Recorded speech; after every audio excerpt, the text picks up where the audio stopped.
Bonjour à vous tous. Je suis heureux aujourd'hui d'être en présence des représentants du Garac. Alors, la FIEV, c'est un syndicat professionnel assez ancien, puisqu'il a 110 ans. Et à quoi ça sert? Ça sert à représenter, à défendre les intérêts des équipementiers automobiles qui exercent sur le territoire national. C'est un syndicat relativement important, puisque on représente 85% des entreprises. On a 130 groupes d'entreprises, 300 sociétés différentes, et on a un chiffre d'affaires de l'ordre de 20 milliards d'euros par an. Aujourd'hui, un équipementier automobile, c'est une entreprise ou un groupe d'entreprises qui livre aux constructeurs automobiles un ensemble complet, comme le tableau de bord, comme la motorisation, comme d'autres fonctions, la liaison au sol, etc., etc. Voilà ce qu'est l'équipementier. Alors pour les caractériser, c'est plus simple, hein. Je vais vous citer les grands français, c'est-à-dire Valeo, Forcia, Plasticomium, les grands allemands, Bosch, Schaeffler, ZF, Marelli, etc., qui est italien. Donc voilà ce que c'est. C'est en général des grandes entreprises, moyennes ou petites, qui se sont très fortement internationalisées. Nous sommes rentrés au conseil d'administration du Garac. Pourquoi? Parce que nous avons trouvé au Garac un organisme de formation dédié à la filière automobile dans son ensemble et dans lequel nous trouvons des formations qui sont particulièrement adaptées aux besoins que nous avons.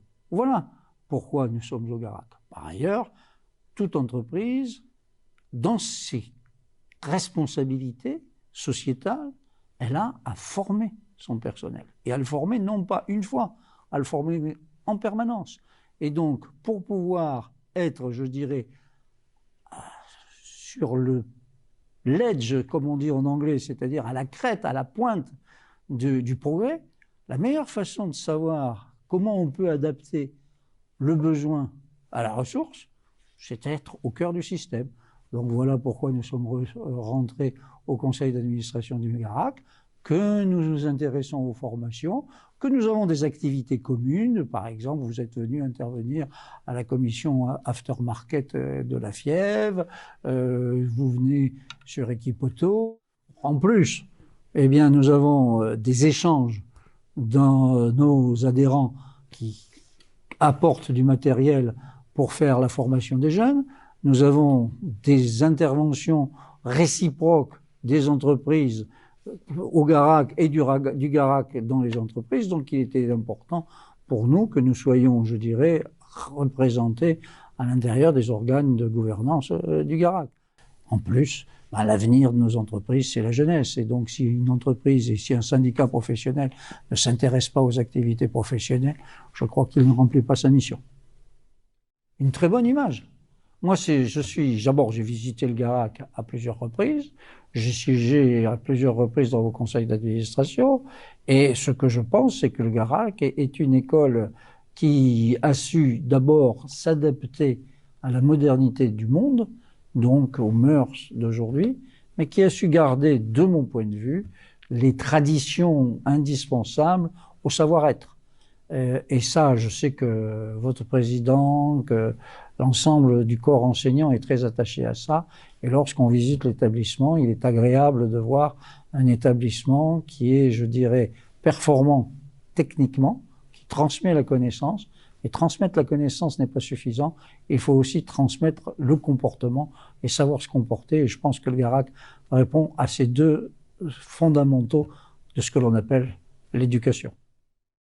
Je souhaiterais ne pas avoir la barbe blanche que j'ai et être aujourd'hui beaucoup plus jeune parce que le formidable développement de la mobilité demain va entraîner des transformations extraordinaires.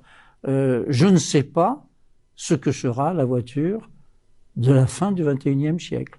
Sera-t-elle électrique? Sera-t-elle à hydrogène ou d'autres formes de propulsion? Volera-t-elle ou ne volera-t-elle pas? Si on rêve, est-ce une utopie, n'est-ce pas une utopie? Mais on voit quand même qu'aujourd'hui, certains y réfléchissent. Donc c'est formidable. L'automobile est certainement un moyen de déplacement qui restera et qui perdurera, donc qui offrira énormément de possibilités pour les générations futures. On peut tout faire dans l'automobile.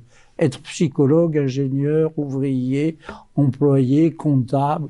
Il y a énormément d'ouvertures. Et en plus, avec l'arrivée des data, ça va ouvrir un nouveau champ de développement de l'industrie automobile. La première chose que je veux dire sur la typologie des gens dont nous avons besoin, c'est que nous avons une conviction forte. La formation ne s'arrête pas à la fin des études scolaires. La formation, c'est toute la vie. Et il faut bien savoir que les jeunes qui vont rentrer sur le marché du travail aujourd'hui vont avoir à changer de métier, peut-être, plusieurs fois dans leur vie. Donc, une des premières caractéristiques que je pense qu'il faut que les enseignants s'attachent à donner à leurs étudiants, c'est l'adaptabilité. Donc l'adaptabilité, c'est d'avoir une formation générale la plus complète possible, parce que c'est elle qui vous permettra d'être adaptable. La deuxième chose, c'est que nos entreprises sont à 80% des entreprises internationales. Donc elles ont une ouverture sur le monde. Elles s'implantent en France ou elles s'implantent à l'étranger. Donc là encore, les gens devront avoir une capacité à pratiquer les langues, et en particulier une langue, qui est l'anglais. La France n'est pas particulièrement en pointe sur ce sujet-là, donc c'est un second sujet. Ensuite, il y a les typologies de métiers. Donc les typologies de métiers, on peut tout faire dans l'industrie automobile, et chez les équipementiers, on va de la recherche fondamentale à la commercialisation. Nous avons deux marchés principaux, les constructeurs, plus le marché de la réparation et de la rechange. Donc il nous faut des gens qui sont en capacité d'apporter leur savoir-faire, tant sur les domaines de techniciens, donc des techniciens supérieurs, il nous faut des ingénieurs, et il nous faut aussi des gens qui, pour le marché de la rechange, de la réparation, qui sont en capacité d'aller chez les concessionnaires, d'aller chez les réparateurs pour réparer ces voitures. Ces métiers vont changer. Et il y a une ligne, je dirais, transverse ou un fil rouge qui va guider tous ces métiers.